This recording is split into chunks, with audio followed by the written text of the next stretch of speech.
Jason Carter was never one to look for trouble, but when it arrived at his doorstep, he wasn't the type to back down either. His land was more than just property. It was a reflection of his years of dedication, sweat, and perseverance. It wasn't the grandest estate, nor the most extravagant, but it was his. More importantly, the long private road leading to it had been in his family for decades, originally purchased by his father when Jason was still a boy. Back then, it had been a simple dirt and gravel path cutting through thick woodlands, but over the years, Jason had upgraded it, laying asphalt, reinforcing it against seasonal flooding, and maintaining it meticulously. It was as much a part of his home as the house itself, and never once had he imagined that someone would attempt to claim it. The first sign of trouble was subtle, almost harmless, a strange notice posted at the entrance of his road. It was a cheap, laminated sign, zip-tied to a metal pole, appearing temporary, yet carrying a tone of authority. Community access route. No unauthorized vehicles beyond this point. The wording made no sense. Community access? Jason had never agreed to such a thing. His road wasn't public. It was privately owned, with all legal documentation to prove it. Assuming it was an error, perhaps a misguided assumption by some overzealous community official, he yanked the sign down without giving it much thought and tossed it into the back of his truck. 2 days later, it reappeared, this time bolted into the ground with fresh concrete poured around its base. A second sign was added beneath the first, reading, "Property under review for zoning adjustment." That was when unease set in. Who had placed the sign?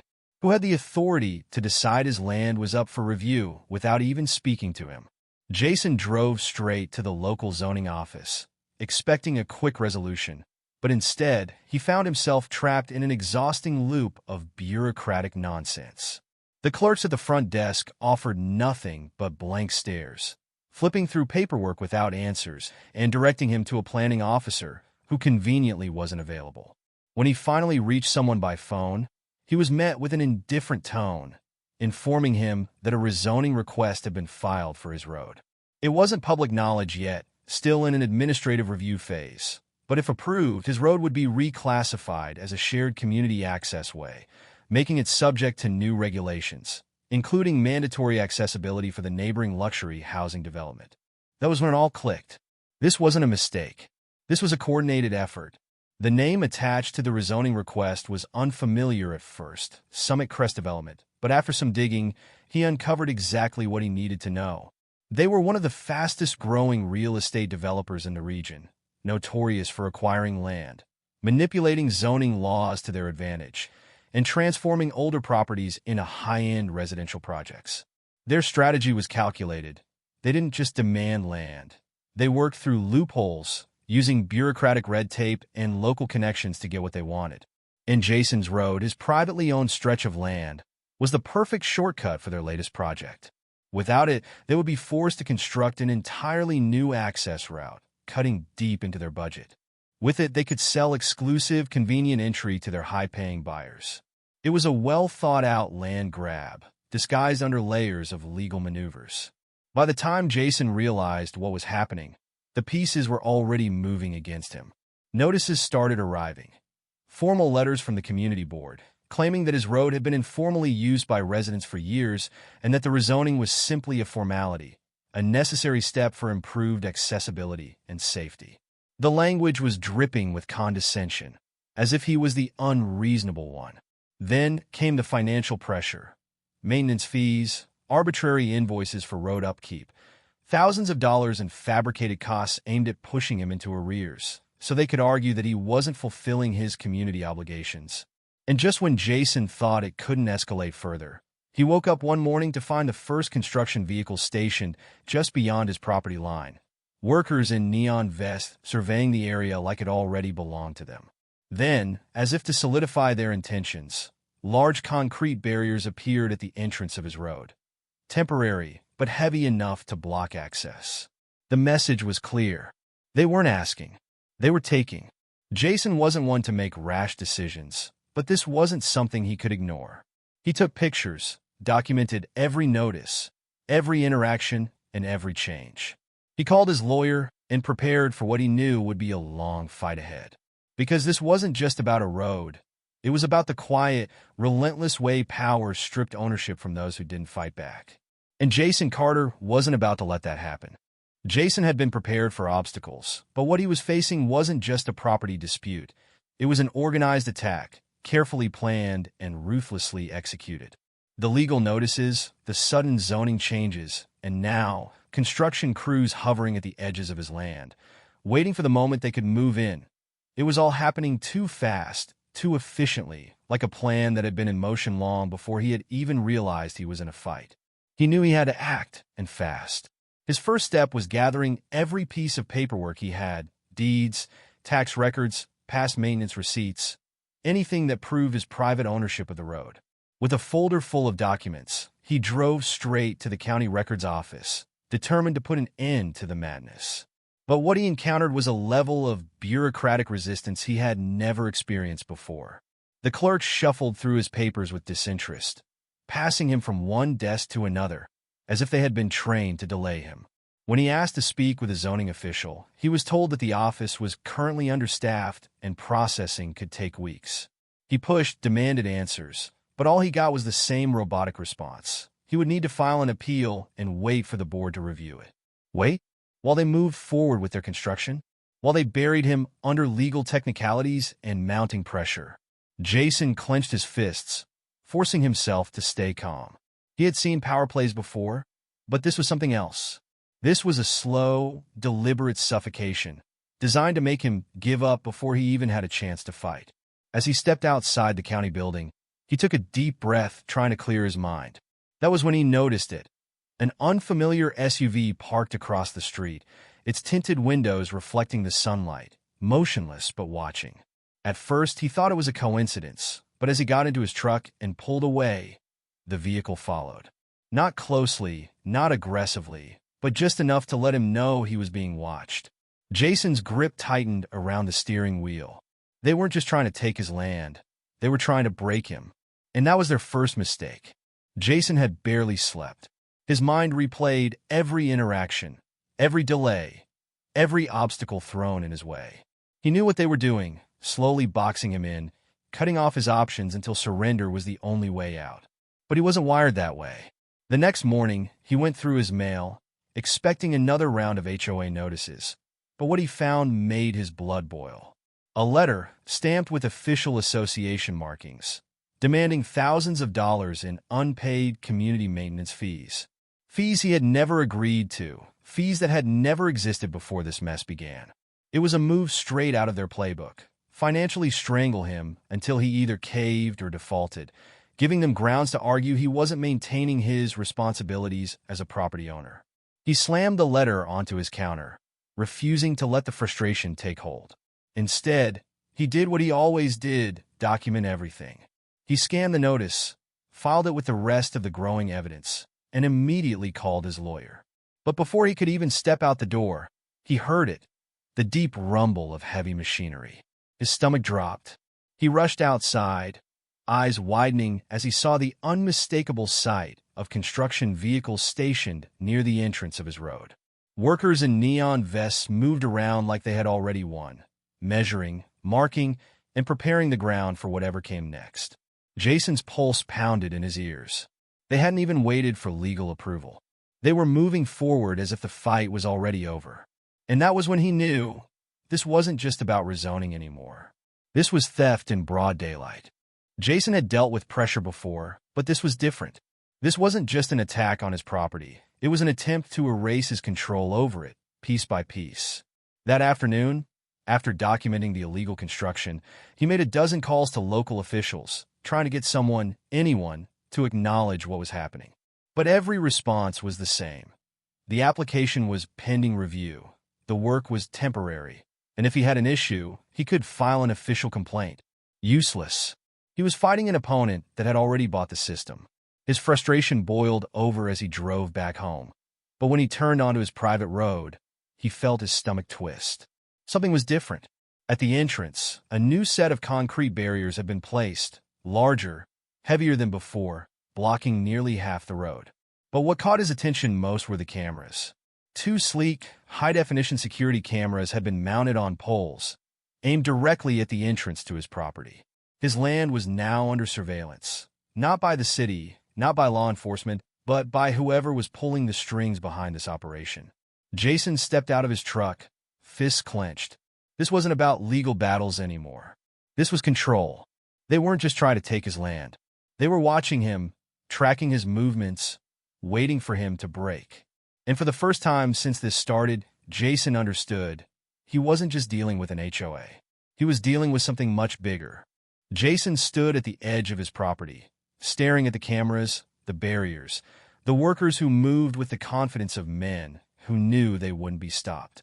The realization settled deep in his chest. They weren't waiting for approval. They had already decided this was theirs. He had played by the rules, made the calls, gathered the paperwork, done everything a law-abiding property owner was supposed to do. And it had gotten him nowhere. If anything, it had only given them time to move faster. He turned, scanning the area, taking note of every change. The road markings were new. Fresh spray, paint stretching into his land, mapping out boundaries that weren't real. They were preparing to make this takeover official, and soon, it wouldn't matter what the law said. They had positioned him exactly where they wanted, trapped in an endless legal battle while they physically took control of his property. He clenched his jaw, his pulse steady. They thought they had won. They thought they had backed him into a corner where his only option was to give up. But they had underestimated one thing. Jason had no intention of surrendering. Jason had spent the last few days being pushed, blocked, and manipulated into a corner. But the moment he saw those fresh road markings stretching onto his land, something shifted inside him. This wasn't just about paperwork anymore. It was about control. They wanted him to feel helpless, to accept the inevitable. But if they thought he was going to roll over, they were dead wrong. That night, instead of pacing his house in frustration, he got to work. He pulled out every document he had, his original land deed, tax receipts, proof of road maintenance. Anything that could prove beyond a doubt that this land was his. Then he started gathering their mistakes. He took photos of the unauthorized construction, zoomed in on the illegally placed barriers, and recorded the surveillance cameras that had no right to be there. He documented everything, the threats, the sudden fees, the zoning papers filed without his knowledge. They had been watching him, but now he was watching them. The difference? He wasn't planning to just defend himself. He was preparing to dismantle their entire operation. They thought they had trapped him in a slow, legal stranglehold. But Jason had just figured out how to cut the rope. Jason wasn't wasting time anymore. The next morning, he drove straight to the county records office, armed with proof of his ownership and documentation of every illegal move the HOA had made. He expected resistance, but nothing could have prepared him for what he found. The clerk at the desk barely glanced at his paperwork before giving him the same robotic response. You'll need to file an appeal and wait for administrative review. Wait? While they continued to take over his land. His patience wore thin. He demanded to speak to a supervisor, someone who could actually do something. But the moment he mentioned the HOA's name, he saw it. The shift in the woman's expression, the careful neutrality in her tone. It clicked. They weren't just dealing with a powerful HOA. They had people inside the system. Jason clenched his fists, forcing himself to stay calm. The harder he pushed, the more it became obvious. The legal process wasn't going to save him. He needed another plan. But as he left the office, his phone buzzed. A new email notification. He opened it, his pulse spiking as he read the subject line. Official notice of zoning violation, non-compliance penalties pending. They had already moved forward with legal action against him. While he had been busy gathering evidence, they had tightened their grip even further. Jason scanned the email again, his jaw tightening. The legal notice was designed to look official, stamped with intimidating legal jargon. But he knew exactly what it was, another move to break him. A zoning violation? For his own land? It was laughable, except nothing about this situation was funny. He had expected a fight, but he hadn't expected this level of manipulation. They weren't just trying to win. They were trying to financially exhaust him, drown him in legal complications, and force him into submission. Within hours, he received another blow, a follow-up notice demanding immediate payment of non-compliance penalties. Thousands of dollars in fabricated fees. He ran a hand through his hair, forcing himself to think. This was their real weapon. They knew the legal battle would take time, but if they could bleed him dry before he even got to court, he would have no choice but to fold. That was the game. Jason exhaled slowly. They thought they had him backed into a corner. But what they didn't realize was that Jason had no intention of playing by their rules. Jason knew he had to change his approach. The HOA wasn't just throwing obstacles in his way. They had built an entire system designed to ensure he lost before the fight even started.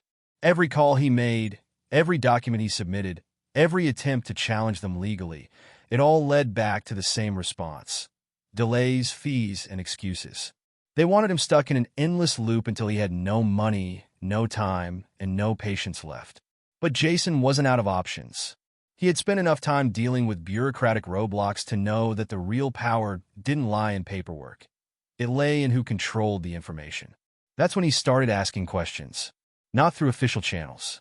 Instead, he went where the real answers were buried, deep inside county records, zoning requests, and legal filings that had been quietly processed months before he even knew this battle had begun. What he found made his blood run cold. His road wasn't the only one under review. Multiple properties, all in key locations, were being reclassified under a so-called Community Development Initiative, a project tied to a private developer with powerful backers. This wasn't about road access. This was about a multi-million-dollar land grab, and Jason was standing in the middle of it. Jason sat in his truck, staring at the documents in front of him. This wasn't just about him. The HOA, the zoning board, and the developers were all part of something bigger, a systematic takeover disguised as community progress. The legal filings, the sudden rezoning requests, the financial pressure, it was all part of a strategy designed to strip people of their land before they even realized what was happening. But now Jason had something they weren't expecting: proof. Buried within the county records, he had found discrepancies, documents with altered signatures, backdated approvals, and suspicious financial transactions linking HOA board members to the development company behind the expansion plans. It wasn't just unethical, it was illegal. And now, he had a way to stop them. If they wanted to fight this in court, fine. But Jason wasn't just going to sit back and let the system grind him down. He had a new plan, one that would turn their own tactics against them. He picked up his phone and dialed the one person he knew could make this public. It was time to fight back. Jason had spent days collecting evidence, but now it was time to use it. He knew exposing the HOA's corruption through legal channels would take too long. The system was slow, and they had people protecting them from the inside. But public exposure? That was something they couldn't control. With a determined breath, he sent the first wave of documents to a local journalist he had worked with in the past, someone who wasn't afraid to go after powerful people. The files included copies of the altered zoning applications, financial records linking HOA board members to shady land deals, and most importantly, evidence of illegal backdated approvals that proved fraud. If the HOA had been operating in the shadows before, they were about to be dragged into the light. But Jason wasn't stopping there. He knew they would try to dismiss the report as misinformation, so he took another step. They had been surveilling him, but now he was watching them. He had installed his own security cameras around his property, and when he checked the latest footage, his suspicions were confirmed. Two men had been on his land in the dead of night, moving markers and adjusting boundaries. It was the final piece of proof he needed. He wasn't just going to expose them. He was going to take away their ability to deny it. That night, as he prepared for what came next, his phone buzzed with an alert. The journalist had already published the first article. The headline? Homeowners Association caught in illegal land grab. Local resident exposes corrupt scheme. Jason exhaled slowly, knowing what would come next. They were going to retaliate. Jason knew the moment the article went live, the HOA wouldn't sit quietly. They had too much to lose. Within hours, his inbox was flooded with emails, some from board members, some from people he didn't even recognize, but all carrying the same message: denial, deflection, and threats. They accused him of spreading false information, of stirring up unnecessary controversy, of misrepresenting the facts to the public. And then came the legal threats. Carefully worded but clear in intent, the HOA warned that if he continued pushing the issue, he could face serious consequences. But Jason wasn't afraid. If anything, their panic only confirmed what he already knew. He had hit them where it hurt. The exposure had worked. They were scrambling, and he could see it happening in real time. The construction crews that had been moving confidently just days before were now hesitant, lingering at the edges of his property as if waiting for new orders. Even the HOA representatives who had once been so aggressive had gone silent. But Jason knew better than to think this was over. They wouldn't give up that easily. That night, as he sat reviewing the security footage from his cameras, something caught his eye. Movement. 3 figures near his property line. Unlike before, these men weren't surveyors or construction workers. They weren't carrying clipboards or tools. They were dressed in dark clothing, moving cautiously, as if they didn't want to be seen. His chest tightened as he zoomed in on the footage. They were doing something near the base of his security cameras, adjusting, tampering. And then it hit him. They were trying to disable them. Jason's pulse pounded in his ears. This wasn't just about legal pressure anymore. The HOA had realized they couldn't win through bureaucracy alone, so they had switched to intimidation. They wanted him to feel unsafe, to second-guess whether this fight was even worth it. But they had made a mistake. Jason didn't waste time. He grabbed his phone and started documenting every movement, every shadow, every second of their attempted sabotage. If they thought they could scare him into submission, they were dead wrong. He had spent too much time fighting to back down now. He glanced at the clock. 2:13 a.m. The men worked quickly, trying to avoid detection. But Jason had the advantage now. They had been watching him for weeks. Now he was watching them. He tightened his grip on his phone, rage simmering beneath the surface. If they wanted a fight, they were about to get one. And this time, he wasn't just going to defend himself. He was going to strike back. Jason sat in his truck, watching the security footage again. They had crossed a line. This wasn't just about pushing him out through legal loopholes anymore.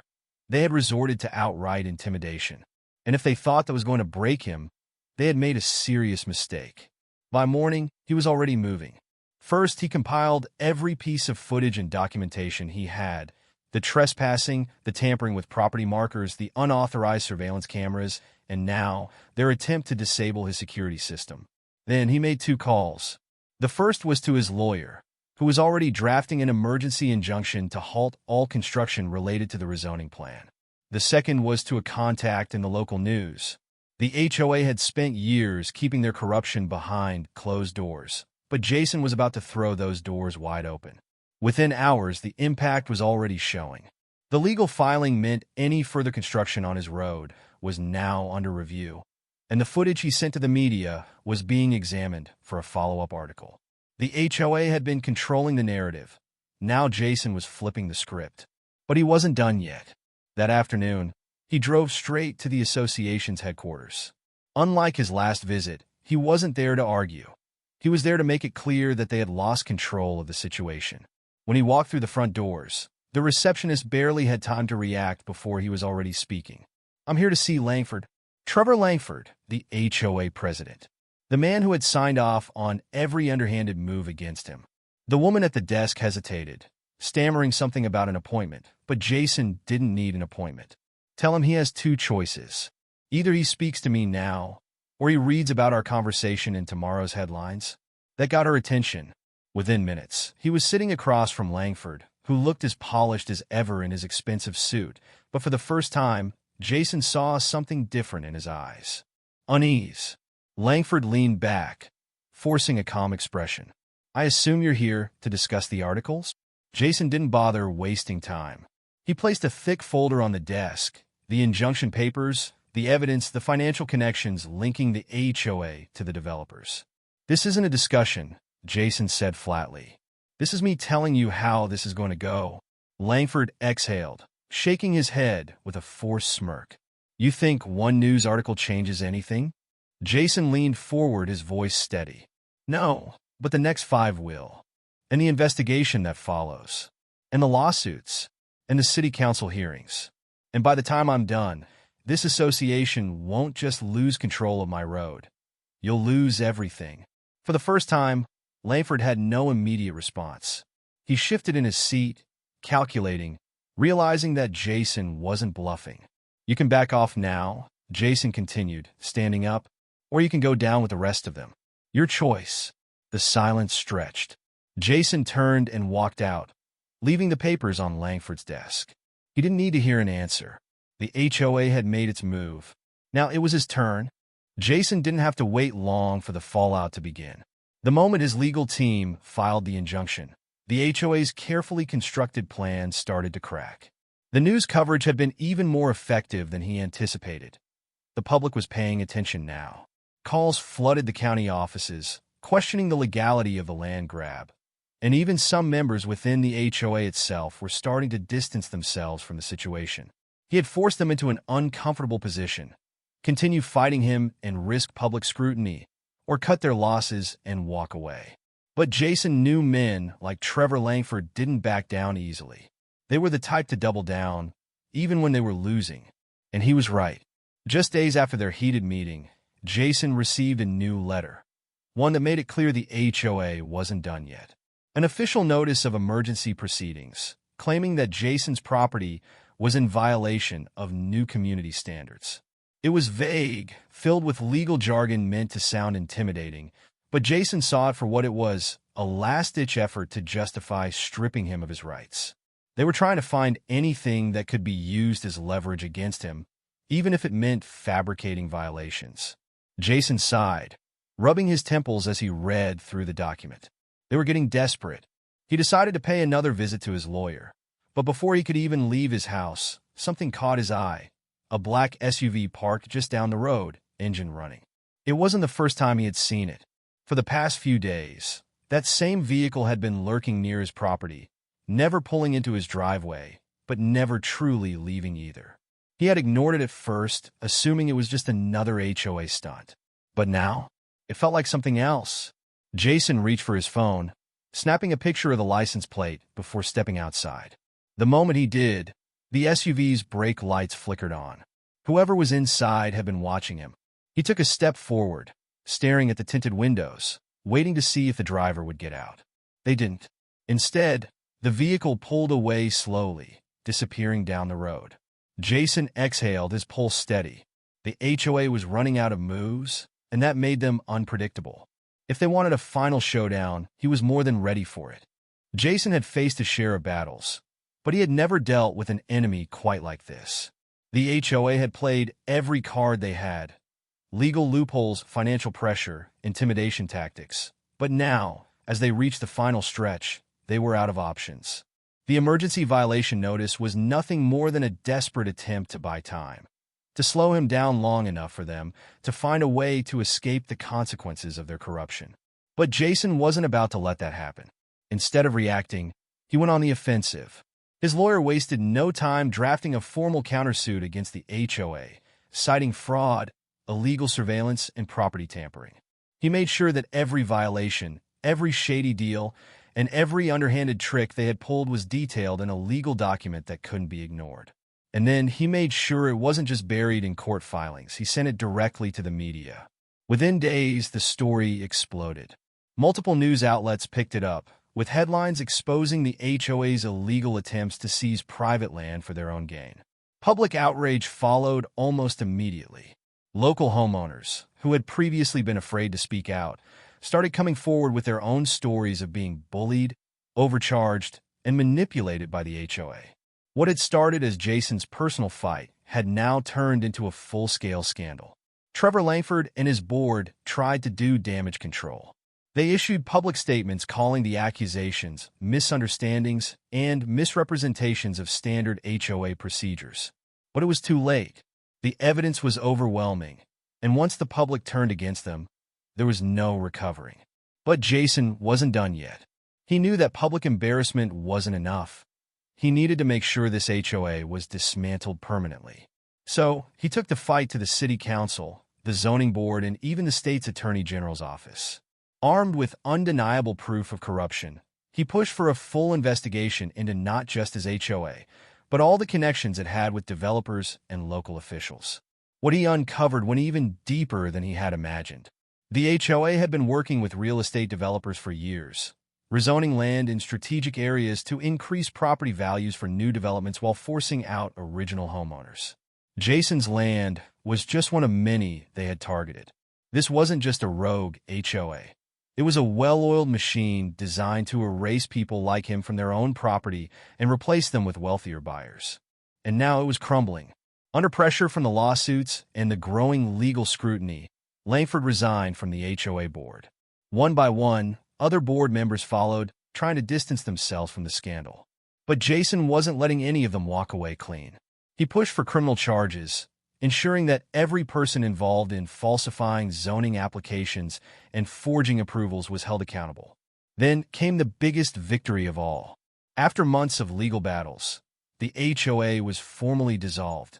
The remaining members had no choice but to liquidate assets to cover lawsuits and penalties, and Jason's land was officially and permanently recognized as private property. The barriers, the cameras, the fake notices, all of it was removed. But more importantly, Jason had sent a message. Homeowners weren't powerless. For the first time in weeks, Jason stood at the entrance of his property, looking at the now empty space where the HOA's concrete barriers had once blocked his road. They had tried to take everything from him, but in the end, they were the ones who lost everything. As he leaned against his truck, his phone buzzed. A text from his lawyer. "It's over. We won." Jason exhaled, the weight of the battle finally lifting. He had fought the system and beaten it, and he knew that if they ever tried anything like this again, he would be ready.